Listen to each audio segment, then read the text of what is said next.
What's happening, people? Welcome to another episode of Courtside Fracas, all things NBA, coming straight from the UK for the UK audience and beyond. This week I'm joined by Niyi. What's good, bro? Good, man. What's good? It's been a while still. It has been a while, and to be honest, we'll get into what's good and what's really not good at the moment. Speaking of things that are not good, we've got a smiling Laker fan with us. Kanye, what's happening? I'm good. I've got two reasons to be happy right now. He's a good lad. And then lastly, we know what Sai's here for with that flat earth in the background. We know exactly what he's primed for, what the research has been on. Sai, what's happening, mate? Not too bad, man. I must say, just so people know, I'm not a flat earther. It's just for the vibes. Just for the Kyrie back in. So look, last time we spoke, it was NBA Finals preview. Pretty obviously now we are 2 games into the NBA Finals.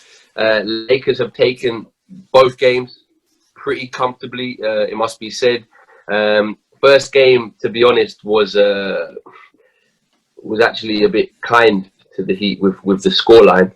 It was a real blowout, and the Heat probably looked the most uncharacteristic that they have all year. Second game, no Bam Adebayo, no Goran Dragic, who we think might miss the whole series, to be honest, and leading to a Lakers 2-0 finals lead. So, Canyon, this is your moment. We'll put you on the podium. As Janine said on the Twitter recently, the skies are very grey at the moment, and that might have something to do with the Lakers descending back to the top with their dark forces. But yeah, how are these 2 games gone? How are you feeling as a Laker fan? This is wrapped up, isn't it? I'm assuming that the only people actually enjoying this finals is LeBron and AD. I don't even know if you are properly. So talk the things.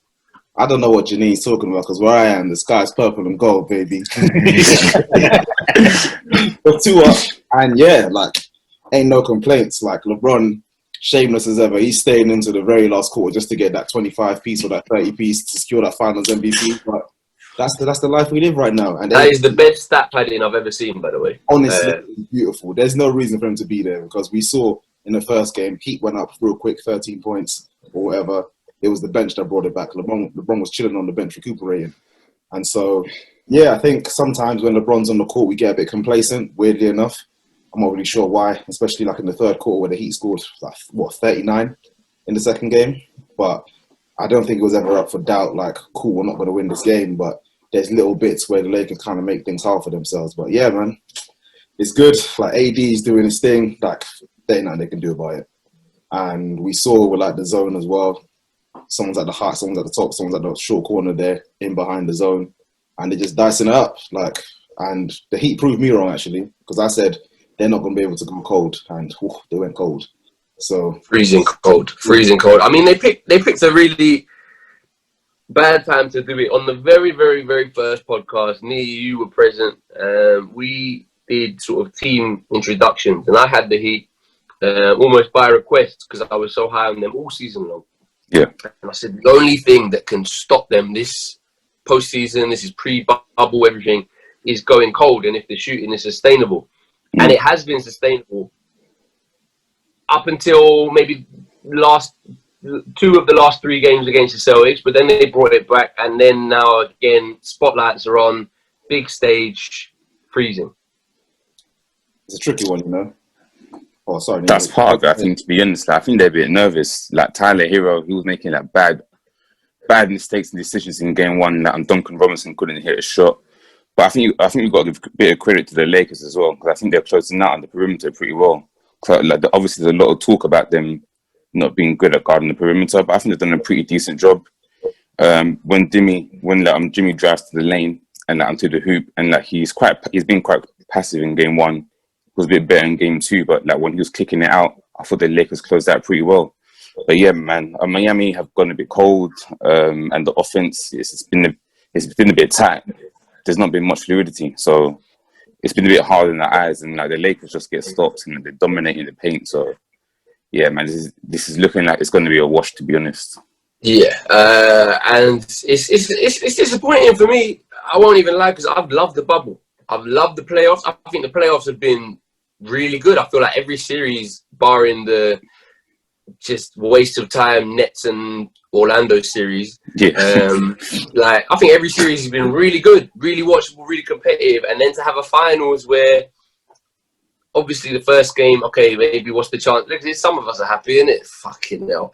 But to have no Bam, to have no Dragic, I think even that is just the thing for me. Is like, okay, if the Lakers were doing this against fully on it Heat, it would be a lot more competitive and a lot more impressive. But just to not have the Heat's best player in the conference finals, the Heat's highest scorer in the conference finals, those two separately, Bam and Dragic, it's just a bit of an anticlimax. And as our backgrounds on Zoom usually tell a story, I've got one thing to try to grip to as being happy about this year, and that's my GOAT getting a second ring, which eluded him for so long. We talked about him a little bit, and again on the pod, I was partly being provocative, get the people going, and I said, is Anthony Davis one of the most overrated players from where he should be based on performance, as opposed to what he can be based off all his skill set? I think he's probably proved a lot of people wrong in this playoffs in general. But especially these two games, I think he's really making a statement to be that top 5 guy that he has been coined as. Side AD in this finals, he's thrown down a moniker, hasn't he? He has. He's basically putting all the components of his game to work, and that's always been one of the big question marks, is whether or not he can translate that within a playoffs run consistently. Obviously, he's played a lot bigger this series than he has maybe in old series, which is, again, what they needed from him. It gives that two-man dynamic a lot more depth and a lot more sort of dominance, I would say. That's been a large reason of why the zone hasn't worked, is because AD can just pick his spots within the spaces and just go to work. And that's what everyone's wanted him to do, is just sort of knuckle down and get busy, and credit to him, he's done it. And then, obviously, any team with LeBron on it is going to be LeBron's team. What has to happen for this to start being seen as, okay, look, LeBron is what he is, he's Asian and this, that, and the other. What has to happen for this to start to be seen as AD's team? Because surely at some point it's going to have to be over the next couple of years. It's his team now, for being very honest. Like the only but hold on. That's what we think, but for the consensus. For the street, their finals MVP, the biggest stage. If they give that to him, that's when you know the LeBron media train, even though he gets a lot of slander, that's when you know he's done.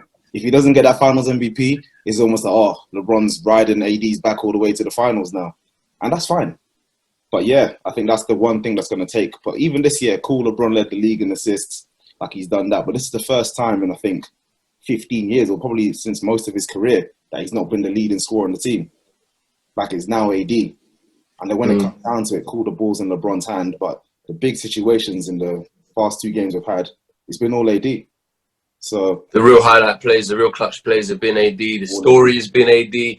LeBron obviously knew what he was doing in game 2. AD finished with 32 points. So LeBron just made sure to get to that 33 mark. It wasn't as bad as the first game where he was just hanging on for dear life. But second game, that was nasty. At the end, that was a quiet 30. I didn't expect it. Niyi, one as well, like for you, in terms of we came into this sort of playoffs seeing Houston and LA as like a real interesting matchup, just because of stylistic differences, and we thought, if they go so big, because LA have been a bit of a throwback this year. They've been a bit of a bruiser team. They've been like really big, rugged, difficult to score against defense. They've almost been, I think, defensively, maybe even in transition, they've almost been the team that I think I had the 76ers to be, in terms of the height and in terms of the physicality that you were going to have to match to score on them, right?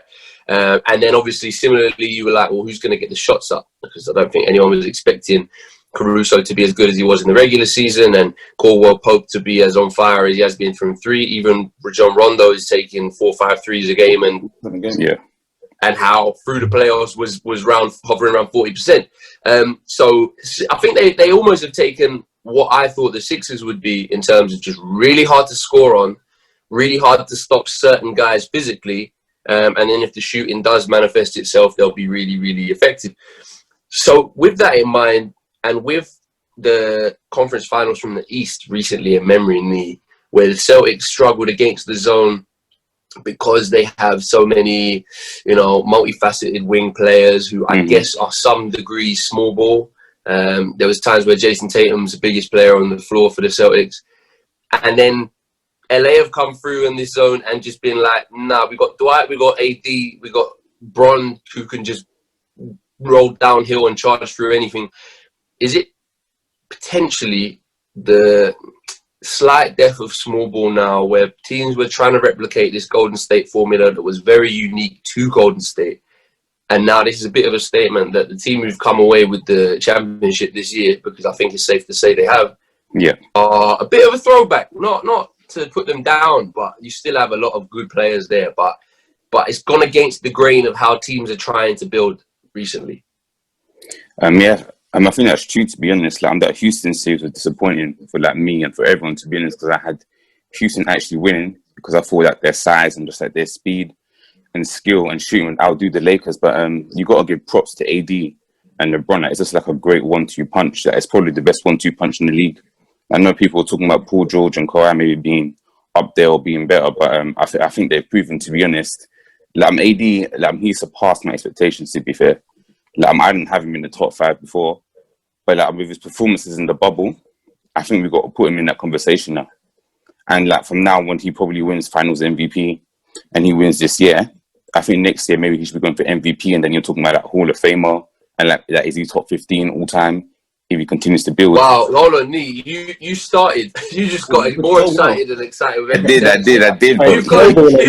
Wow. He's showing out though. Oh my God. Man gets so carried away with everything. Top 15. There's a lot of big men in top 15, Okay, let's see. You know what I'm saying? He's not top 15 now, but if he continues to build, this is what I'm saying. Maybe. And then we want to get Hall of Fame. Every line. Can I just say? He's getting me gas. I can't lie, man. Anyone, but the thing is, with AD, he should be in that conversation. He's a 7-footer who can be effective on the perimeter, legitimately, not like an Embiid who thinks he can be and actually is no, back in there, Joel. Not like a Ben Simmons who has all these physical gifts and is just not willing to put the effort in. And then he's got the explosiveness that someone like a Porzingis just doesn't really have, especially after that injury. We haven't really seen it. AD should be in these conversations, and he alluded to a conversation that he had with LeBron. I think it was after the Portland defeat, so the first game of the playoffs where they lost game 1 to Portland. And I can't remember the particulars. Canyon, you might be able to fill me in here, but it basically was, in my wording, stop being a bitch and sort yourself out. And that's not how AD put it. Canyon, do you remember that chat? And did you see that as a little bit of a shift for the Lakers this year? Yeah, because first game he struggled. He was really struggling, and I'm not sure why. I think he was just trying to do a bit too much from the perimeter. And I think, as we've seen in other games, he's let it come to him. He's not trying to force it. So yeah, that first game he struggled, and then obviously LeBron said in no uncertain words, do you fix up? And from there, it's been dominance, and he's literally showed out. And we can't complain. He's perfect balance, like he said. He's not doing a Joel. He thinks he can play in the perimeter. He should be in the post. It's literally the perfect balance. And we've seen in some games now, he's not getting rebounds because he's maybe working out on the perimeter a bit more, and Dwight's there. But the last 2 games, he's been all up in the boards and actually really working, especially offensively. And then just I want to make a little point for anyone listening on Spotify or Apple. Get on the YouTube, because Canyon's making some good points here. But his best moments so far have been just the waves of the hands when everyone's mentioning Kawhi and Paul George, and really bringing in really basking in all of the Lakers hate as well. So it's quite a sight to see. It is honestly. Listen, Game 3 is on later tonight. By the time we next record, it will be probably done. The finals will be probably done, and the Lakers will probably be anointed as the champions of this year. As I say, they were talked about as favourites at points this year, especially at the beginning of the season. Them and the Clippers and the Bucks were by far the big three. Game 3 tonight, Bam is looking like he's going to be back. Is it just too little, too late? Side, you even see the Heat getting a game? It's tough to say they will. The hope is that they'll be able to pull something out the bag. The interesting component here is obviously the first 2 games are usually to the team with home court advantage. So in real terms, the Lakers are expected to win the first 2 anyway. If this wasn't a pandemic situation, they would have been on their home. Mate, you are a spin doctor, mate. That is that is a real way. It's true though. It's true. A great way of seeing it if you're the Heat. But then at the same time, that component also makes it a bleak situation for the Heat. They don't get to take them back to Miami and see if the crowd can G them up. They've just got to pull something out the bag, and it's looking unlikely, but crazier things have happened. So I'm maybe they just need to just bring some dominoes and some sand and all sorts of Miami. It's possible. Like, as much as I'm loving it, it's very possible. We saw in the second game, they started pulling it back a bit more because of some complacency. But people thought we were going to wash them out even more than the first game because nobody was there. But they put up a fight. So I think we should win anyway. But I think it won't be as straightforward as some people are saying. That's the hope. If the Heat do get swept, do people have to shut up about Heat culture for a year or not? Nah. That's just the game, baby. They came up against the big boys, and then it happens when the lights is on. We built different. This is the Clippers' fault, man. This is actually the Clippers' fault because we got Lakers fans. It is actually all the Clippers' fault because I still maintain the Clippers would have been up for the Lakers and actually they had to cripple Porzingis and kick Luka. So I don't want to hear about no Clippers. It's all the Clippers' fault. I tell you what, we're going to get onto the Clippers right now. As a matter of fact, I think the finals is looking like it is done. And as a sort of a neutral watcher, I say neutral. Fuck LA. It's been disappointing. I can't even pretend I'm neutral. It's been disappointing. Just how non-competitive it's been. I think the injuries really were a shame. Like even if LA were gonna steamroller it, I would have just been far more impressed if they had a fully healthy Bam, fully healthy Jimmy, even fully healthy Dragic against them. It's a little bit of a shame, but hey, listen, it's a war of attrition. This bubble. Some people have been there 3 months, however long. It's just like, but you got deeper though. It's gonna be game 3 tonight. I'm really talking about who's gonna be finals MVP. That's the main topic. Yeah. That's what we're watching for. We're watching for who gets the most points and that's how one-sided. Yeah, it's sad. It's over. So over to the ruiners of this NBA season, the LA Clippers, who at this rate might just have to move back to San Diego or something after this embarrassment of the year. The Clippers news that has come out is after being champions-elect, tipped as the favourites, deepest squad, the splash they made by getting Kawhi, which was the most talked about, signing in free agency this past summer, they fucked it. And we've covered that at length, and there will be a bigger topic on exactly a bigger pod on the topic of exactly what the Clippers are going to do now. But they've moved quick to make one big change, and that is getting rid of, or Doc Rivers getting rid of himself, but changing the coach. So I'm interested in that if they see this as a damage limitation move to be like, well, look, let's get a new coach and then we can keep the roster. Maybe it was that. Or if it's the start of something a lot bigger, if it's the start of, well, Kawhi may well have been looking forward to working under Doc as one of the main reasons he came. I can't remember if that was spoken about publicly, but that could have played a part. Obviously, Kawhi and Paul George only have a year until they can actually opt out and shoot off. So I don't know if it's a damage limitation to try and get them two back in and keep things together in terms of playing personnel, or the beginning of a much bigger spiral, especially considering how much of their future has been thrown away in that Paul George trade. Where do you see it going over the next year? Do you think the right coaching appointment can keep it together? Is it entirely dependent on what they do? Is it a title team next year, or is this just the beginning of the end for that little short-term experiment? I think two things can be true in this instance. I think, given the roster situation, like it is still the deepest roster in the NBA. Like, regardless of them underperforming, personnel-wise, like you don't get much better than that. The balance in that is finding a way to get it all ticking, and that's something they failed to do, and that's what coaches are there for.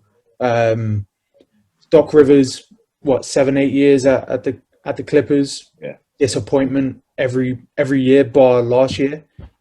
So the writing was on the wall as far as I'm concerned.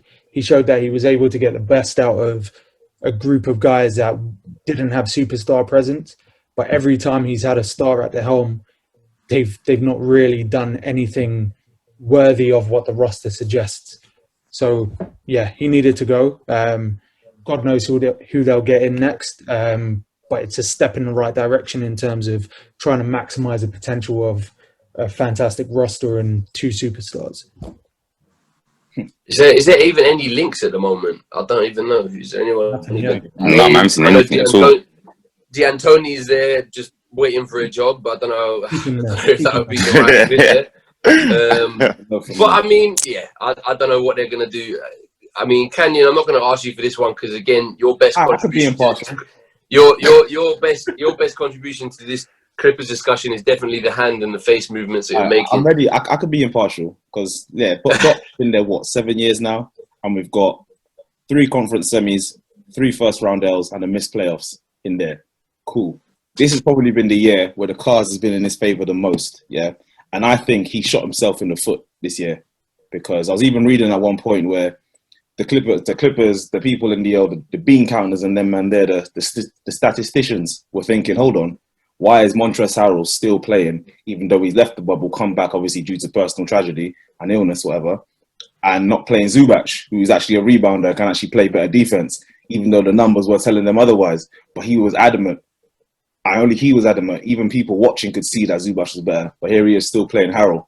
And obviously on top of that as well, there was the whole chemistry issues. You've had at the start of the year, Harrell saying, listen, none of us really like each other, but we're just here because we can win. We're going to do this. And we clearly see that wasn't the case. And there's been numerous instances this year where we've seen something just isn't right. We've always said, hey, look, the bench is deep. The team is deep. They'll come good.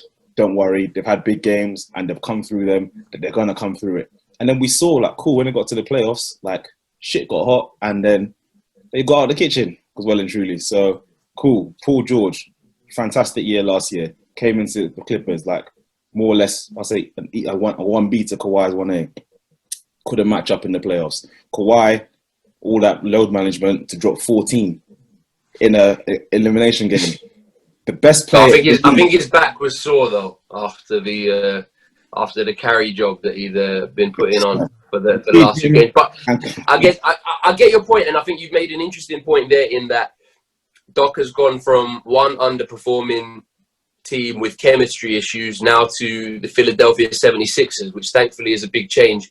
No, not really. It's another underperforming team with chemistry issues and with personnel fit issues. You've got the Embiid Simmons issue there about whether you can realistically have them both on the floor without just having pure shooters around them.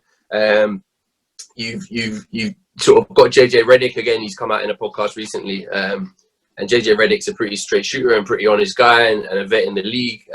Jimmy Butler says similar stuff, that just the decisions that they make over there at Philadelphia on who to keep and who to value, just wrong. So, Niyi, I know you don't think this Rivers to Philadelphia move is great for either party. How do you see this panning out? It's going to end in tears again, man. I mean, the Sixers aren't going to accomplish what they want to accomplish, which is probably make a finals or win a ring. It's not going to happen with their team. Unless Doc can put his arm around Embiid and get him to change and get Simmons to make some adjustments and get them to gel together. But I don't think the roster even fits up well in the East or just in the West, to be honest. They got the awful Horford contract. So it's just a bit sticky for them, to be honest. And Doc, personally, his own stock, this is probably his last big job, because if he fails here, you're looking at Clippers, Boston, and then this, like, I'm having failed. I mean, like, yeah, he And got even that one that, chip. let's not get twisted. Okay, Boston, yes, he got a championship. Yeah, exactly. Yeah, but with the expectation was KG, Real, and Rondo and Paul Pierce. The big three, should have got at least one more. And okay, there was close, 2010 in particular, very close, everything like that. But it's not a strong decade for Doc. Obviously, lofty expectations in a lot of these jobs, and the margins are thin. But yeah, I think you're right. He really needs to do something with this Sixers team, and I don't think he's going there for a rebuild. So it'll be a very interesting one. Yeah. Sai, I see your eyebrows furrowed and your mouth pursed. What's your input here? Hey, I would like one of you to try and tell me what the hell his coaching identity is nowadays.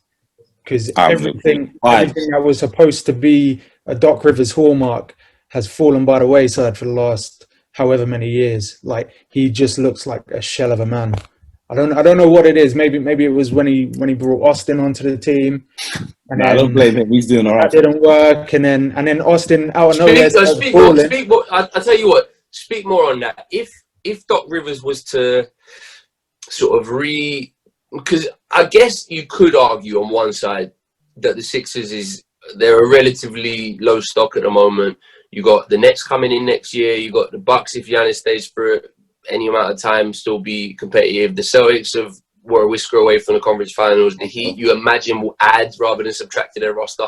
And Toronto will, again, probably add rather than subtract, and are still a really effective team. So you could argue that there's less pressure on the Sixers than in the last few years. So what would Doc need to rediscover and rekindle within himself to make this Sixers team effective? I feel like first and foremost, he has to decide on what type of play style they're gonna be. Are they gonna be an offensive team or a defensive team? Because for me, like, you can't just run and gun all the time. You can't just rely on individual talent. You need to really hone in on like what identity your team is going to run onto the floor with, because they don't really have the talent to just carry him through as has been proven over the last couple of years. So he's going to have to decide on whether or not they're going to focus on defense or whether or not they're going to be offensively disruptive and just kill people on that side of the floor.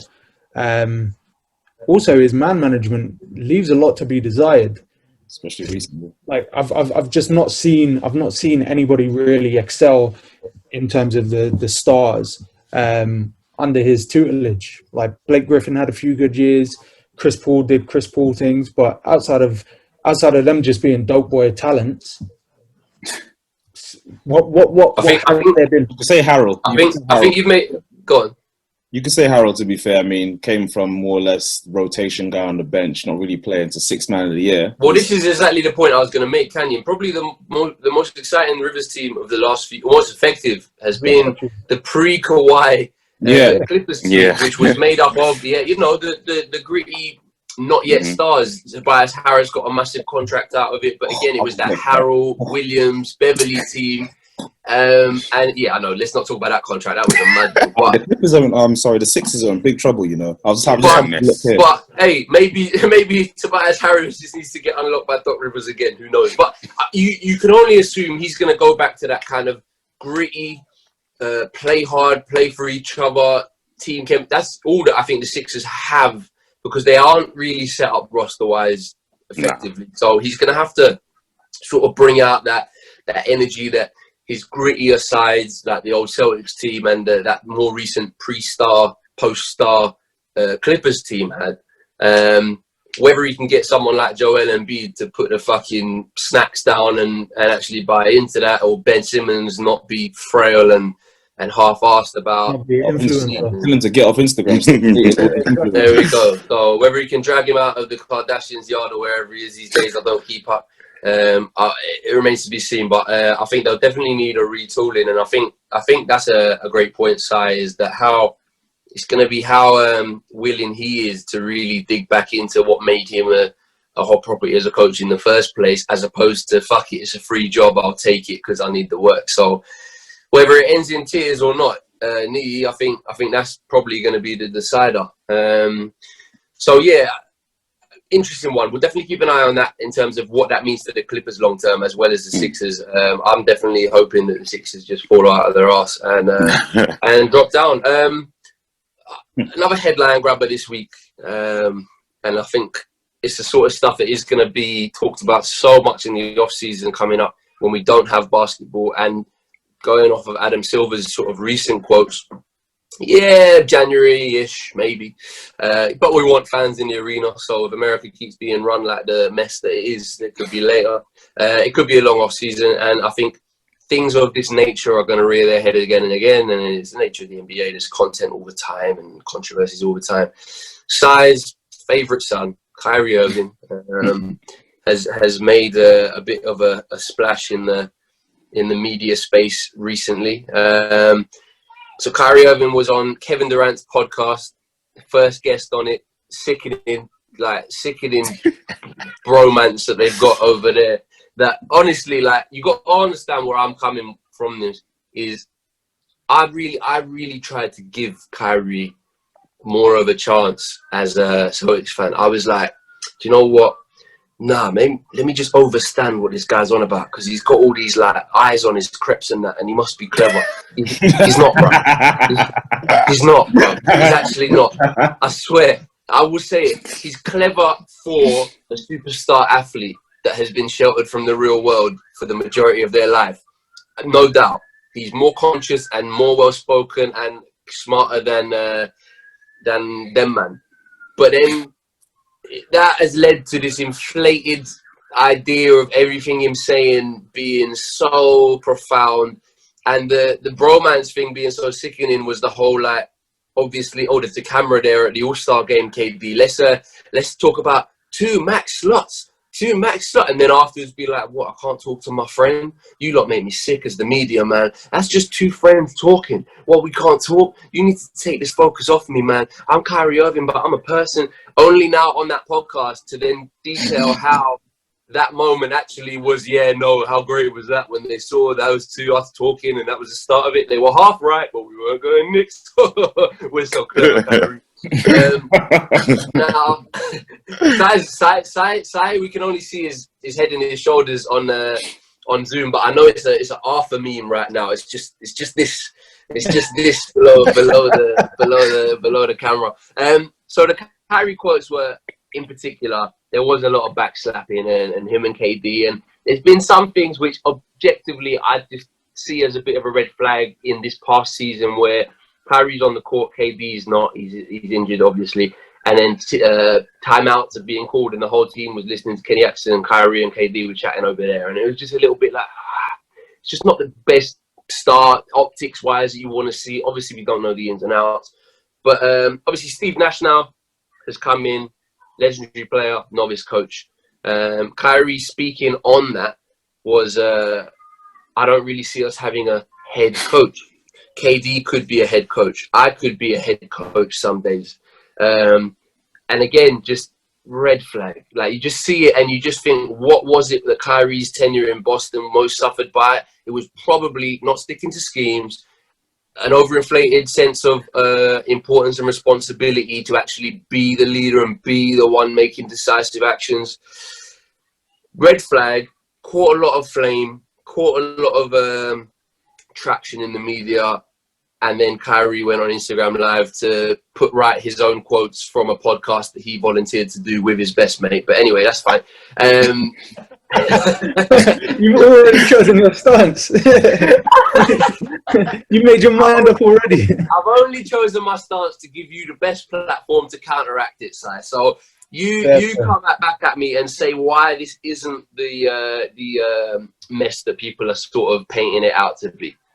All right. So first and foremost, like we as guys that I would say are new to the media, we know why we're on a platform, because we look at a lot of how things are dealt with and we say, actually, we feel like we could do something different here. And for me, on a personal note, when I see the way that athletes or celebrities in general are sort of dissected on a human level, it does rub me the wrong way, especially if we're talking young black men who have been shifted into positions where maybe they could have left the fame, but the fact that they are such high caliber athletes, means that they have to take the rough with the smooth, if you will. So then we transition to someone like Kyrie, who has been in the media for stuff that hasn't actually been of his doing. You got the whole personal life stuff with his girlfriend, to him basically being, he's not actually an American. He's born abroad. Went to the Who is it? US. Who is it? Can we just remind the guy. listeners, who is his girlfriend? Kalani. Massive R&B stuff. Yeah, just date someone else, bro. Go to Starbucks and chat up a thing in there. Do you know what I mean? Like, you know, pick better. Pick something low key. Anyway, carry on.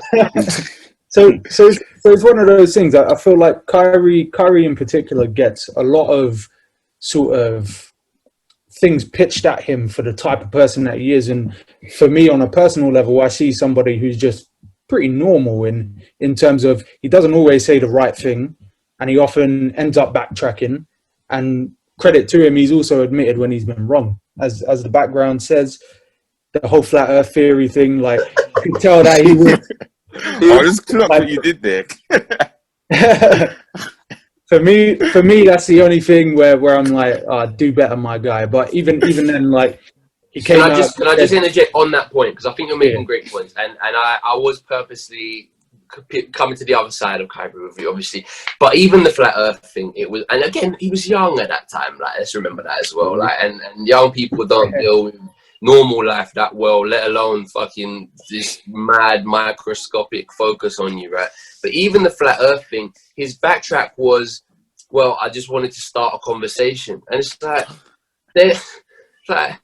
I just wanted to say that, hey, it might be something that someone thinks to be true. And again, it was just like, I think if I could sum up Kyrie, it's just like, there's a point in there somewhere, but he dresses it up in such... This is the problem. Bad choices of wording and platform and stuff that you just think, for fuck's sake, man. There's clearly a guy in there who is a normal, thoughtful guy, probably a very sensitive guy in relation to a lot of athletes as well. And I think that is something that I don't like, how that is talked about in media and stuff like that, in that people have to go through shit in their own way. And he seems like the sort of guy who loves to play basketball.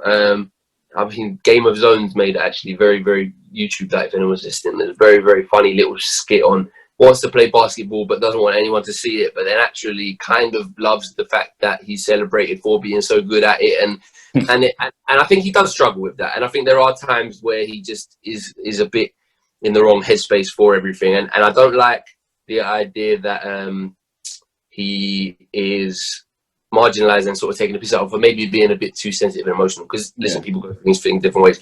My struggle with him is that for someone who proposes himself with so intelligence and not have the self-awareness of, do you know what, I should probably just be a bit more selective with this one and a bit more sensible. I don't think these quotes are too bad, to be honest. And I don't think, I think there are a little bit of a red flag considering what his last placement was like at Boston. But on that point, time, go on. At the same time, I think he's created this own thing around him now where there's extra attention based off his past stuff, and that's a hard thing to escape. I guess that's my only point with it. Like, I can often be quite word heavy, so like I sort of understand where the struggle in that lies. It's like you get to a certain point and you end up explaining the point that you're explaining, so it just ends up as a web. With Kyrie, I think this particular situation has already been sort of a carryover from leaving the Cavs, which he left a team that was about to be a sinking ship anyway. The media pitched it as he wants his own team, this, that, and third. I can't recall ever seeing a quote that alluded to that. I actually remember quotes of him saying, I want to be more of an off-ball player. I want to be more of a team-oriented point guard. And we start to see the signs of that in his best moments at the Celtics. But on the flip side, it's easy to forget that he had his best regular season year ever. Precisely. At Boston. And there was the first season as well, it looked really good, missed the playoffs, came back, and then there was a lot of factors.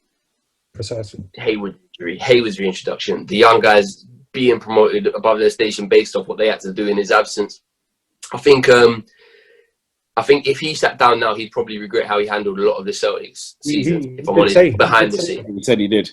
Yeah. He did say that, and then you get the whole narrative of when it went wrong, who did he call? He called his LeBron, who he shit on before, and it's like you start to build this web. You even had Woj labeling him as the disruptor, and that's That was something stupid, man. coming into Brooklyn has already been pitched, and it's like, okay, cool. In those first 20 games, as a Nets fan, in those only 20 games that we got to see, I saw him with his arm around Levert. I saw him on the court with Dinwiddie, and I saw him building chemistry with these guys. And yeah, he did mention, there's pieces that need to be added to this team. Everyone knows that the Nets haven't had a power forward in like 3 or 4 years. Or those of us that watch the Nets, we know that they haven't had that. So there are points there. Those of us that watch the Nets, Good reason we don't, bro. I'm sorry. Good facts. Good reason we don't. There, man. I understand, but there's good reason we don't. And there's some nice pieces there. But there are some nice pieces. To be fair, I liked the D'Lo Nets. I was a big fan of the D'Lo Nets. Yes, I was. They had a lot of grip to them. You know, I'm all about the inefficient players. Because then now when we transition into his comments now, and we see on how he spoke about Kenny Atkinson in terms of giving him credit for what he did for that particular group, Kenny Atkinson got a lot of flack for the way that he dealt with the Allen and Jordan dynamic, the Dinwiddie and D'Lo dynamic, the minutes that Karis LeVert were getting, pretty much from top to bottom in terms of his squad management.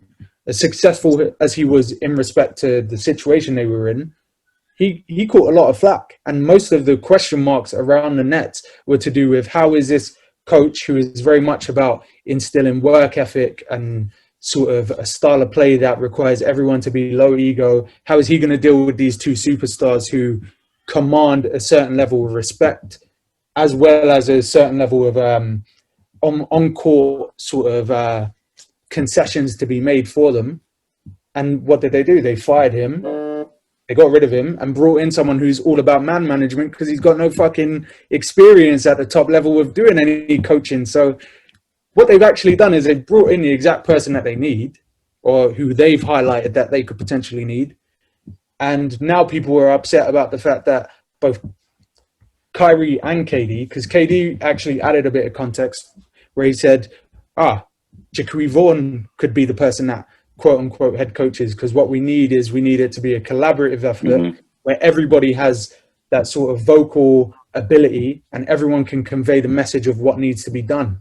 For me, that's actually a little bit of insight that us as fans and us as new media, if you will be quite grateful for. Because if we go through the list of champions over the last few years, whether it's the Cavs with Ty Lue as their coach, or the Warriors with Kerr as their coach, these are both rookie coaches who have come into superstar-laden teams who have been able to win. Do we at any moment think that Kerr or Lue were telling their superstars exactly where to be on the court? Hell no. Not a chance in hell. So for me, it's all a bit of it's a long conversation almost. It's fun to have, but when we boil it down to the fine details, they're just saying what we all knew anyway. These coaches don't really have to say, all right, cool, this X is you, this O is your opponent, or whichever way around that goes. This is where you need to be. No, the big players make big plays, and that's the end of the story, really. Canyon and Niyi, just as obviously I'm slightly still pissed at Kyrie. I can tell, bro. Just for leaving us in a bed. Just tell us 6 months earlier and let us trade you for something, you fucking mug.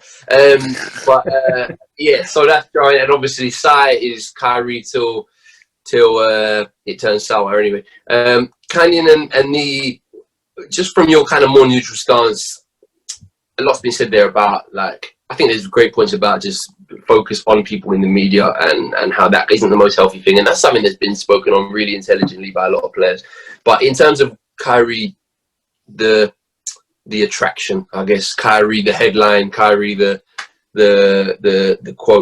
quote factory, where do you kind of stand on him as neutral fans? Are you at the point of you feel sorry for him, you get irritated by him, it's a bit of an eye roll and you move on? Where are you with Kyrie? I feel for him, like, well and truly. Like, I spoke about yesterday with some friends and I was thinking, like, when the quote first came out, I was like, what are you on about, bro? Like, I heard the whole podcast and it was going well, but this one bit, obviously, like Sai said, he's got the case of maybe using too many words and talking himself into a web.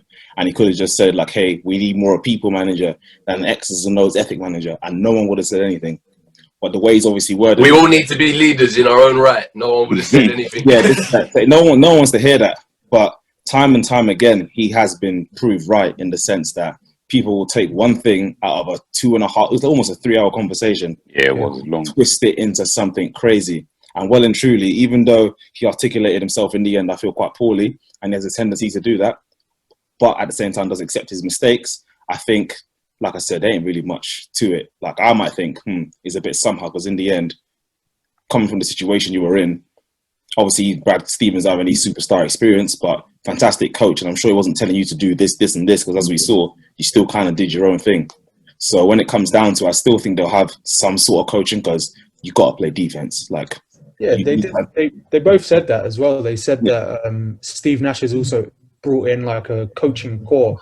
Exactly. I appreciate. So they also touch on the fact that we're not saying we don't want to be coached. We're saying we want someone who's going to appreciate us on a human level. Like it's why Jason Kidd's at the Lakers as well. Like you got Vogel, Kidd, and a bunch of other people. Like I'm pretty sure LeBron and AD aren't sitting on Frank Vogel's every single word. Like we saw in the timeouts, LeBron's just doing his own thing and just letting Frank talk to the rest of them. Like, yo, boys, you got to be here, here, and here. So with Kyrie, most often than not, I'm normally on his side because I understand, like, they can just twist your words into something crazy. And obviously, on top of that, he is fairly sensitive. So him and KD is like a match made in heaven.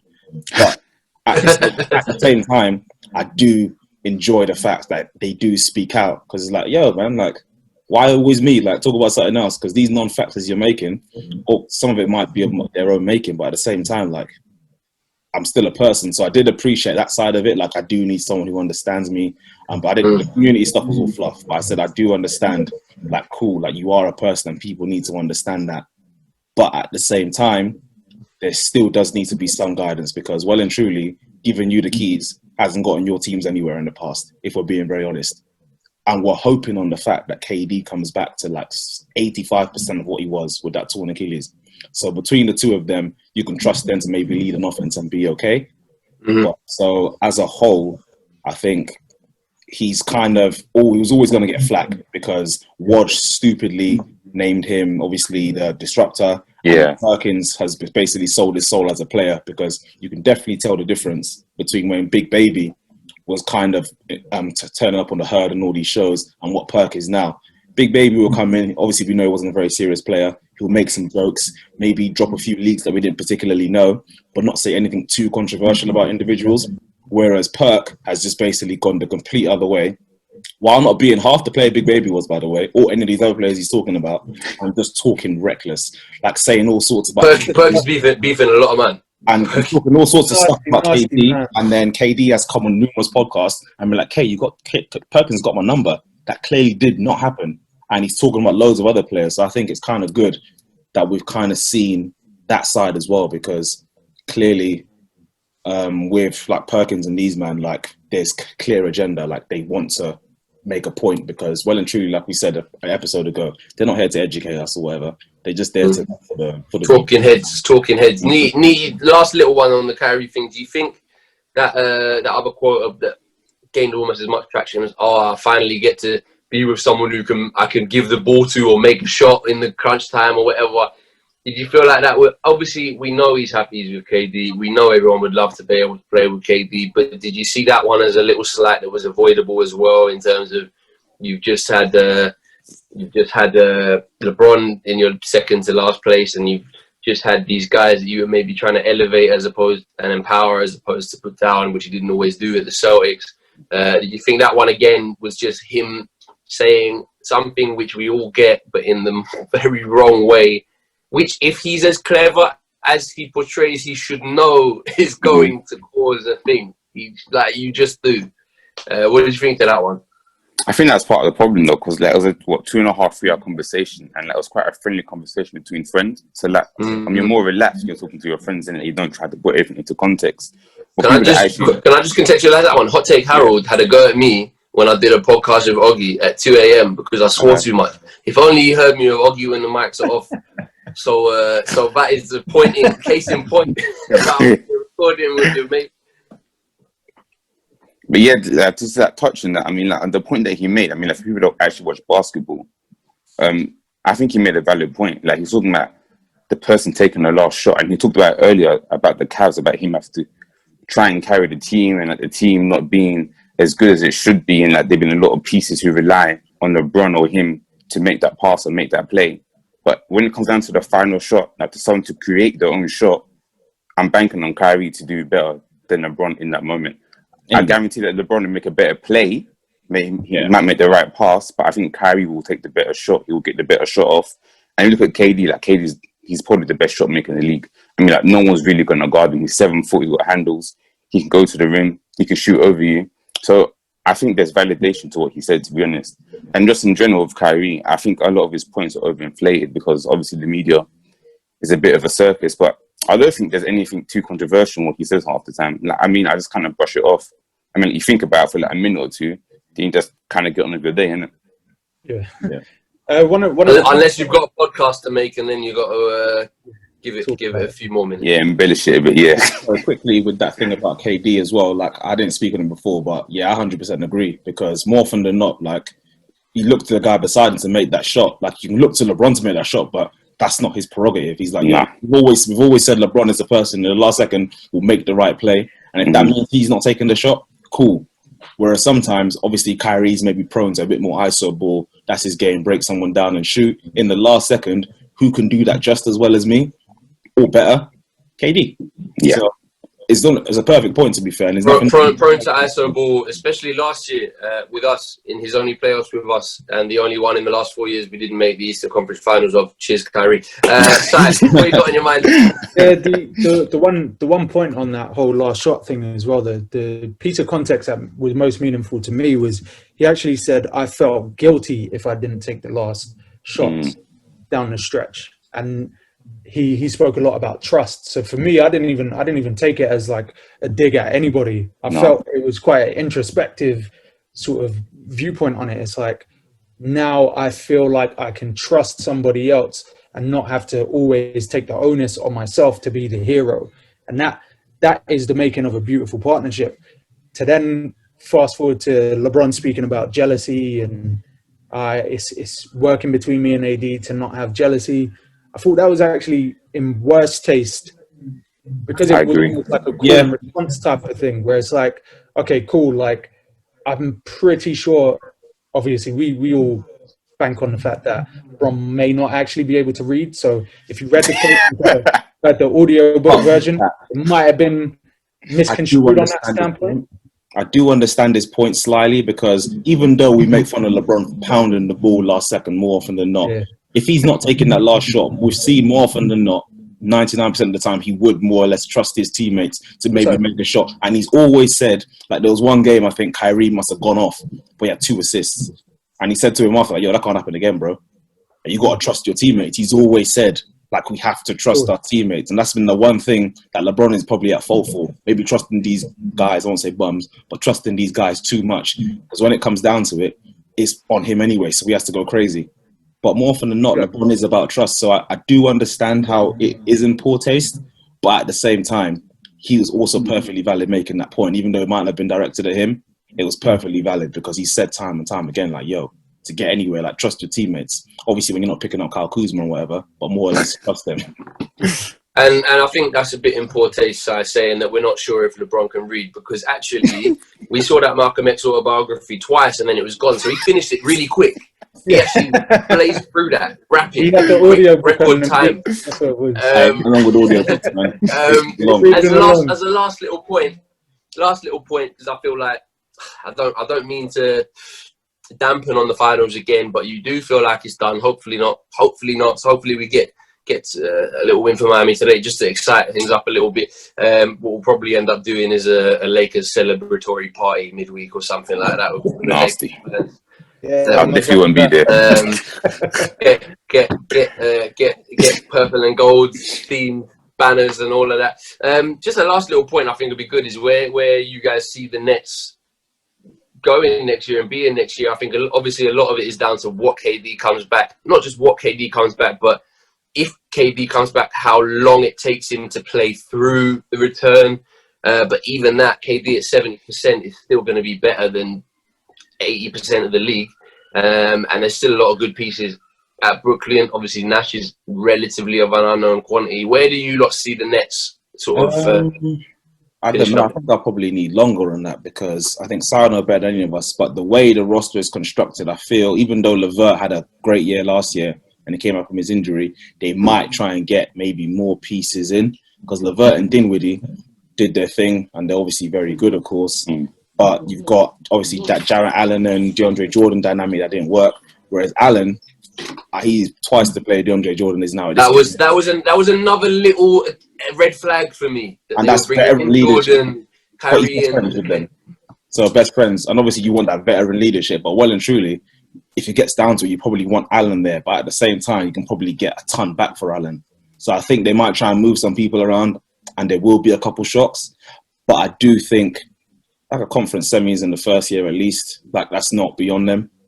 I don't think, but maybe I think maybe next year will be a bit too early. But the season after, when maybe KD's got his full legs under him and he does come back to what he was, then we might see something special. But for the first year, there'll be a lot of moving and shaking and really hoping something happens. For me, the only pieces I see as dispensable are the Harrises and the Princes. Allen won't be going anywhere just because of the fact that he's on a small contract anyway, so there's no real incentive to shipping him, and I feel like you wouldn't get anything of value back if he's on his rookie scale deal still. So you'd have to leverage him with somebody else, and you make a risk of sort of cutting down the depth of your roster quite heavily if you do that. Me personally, I do feel like DeAndre settled into his role as maybe the second center in that team. Because they've got nobody else. They've literally got nobody else to step into that role. And I think he's there as the glue guy for Irving and Kyrie to sort of gel with the rest of the guys. You can see in like their pre-matches, he's involved with everyone. He's sort of taken that on himself. So for me, the only worry is potentially us shipping Dinwiddie, who is probably too good to come on as six man.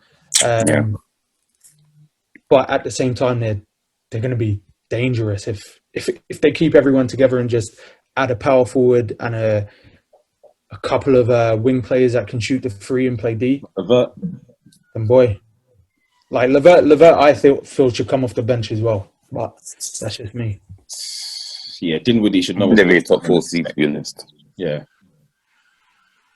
I think they'll be a top 4 seed, and then it kind of depends on who you get in the playoffs. I'm like your matchups, and then you kind of just go from there, don't you? Because obviously KD and Kyrie can go for any night, to be honest. And then, yeah, man, like you just don't know sometimes. If players pick up injuries, if your team gets into stride, if another team falls out of favor, or if they lose players, it kind of goes from there. But I think Brooklyn will be good next year, man.